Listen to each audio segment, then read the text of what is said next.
Mans vārds ir Edgars Korsaks-Milis, esmu 2., 3. un 4. jauniešu saeimas deputāts, un, manuprāt, šis projekts lieliski parāda jaunietim, kāda notiek darbība parlamentā, iepazīstina jaunieti ar līdzdalības iespējām, kā arī sniedz jaunietim neaizmirstamas zināšanas gan politikas lauciņā, gan, protams, arī parlamenta darbībā, kā arī ļauj iepazīt jaunus un, iespējams, nākotnē ļoti noderīgus draugus.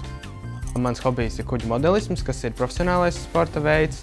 Piedalos gan Eiropas, gan pasaules čempionātos, pārstāvu Latvijas Republiku un esmu Latvijas nacionālās izlases vadītājs. Ļoti svarīgi, lai jaunietim būtu hobijs, tā ir aizraušanās, tā ir nodarbe ārpus skolas, kas, protams, dod arī papildus izglītību, pieredzi un arī draugus noteikti. Protams, ka tās labākās idejas vienmēr rodas tieši pateicoties tam, ko tu dari ārpus skolas vai savā brīvajā laikā. Un, piemēram, tieši tā arī veidojas šis mans hobijs kuģu modelisms, jo visiem jau motori ir vienādi, tikai tas, kā tu atrod to ideju, kā sabalansēt savu korpusu, lai tas iet labāk par pārējiem. Ja tev nav kreatīvas domāšanas, tad to nevar izdarīt.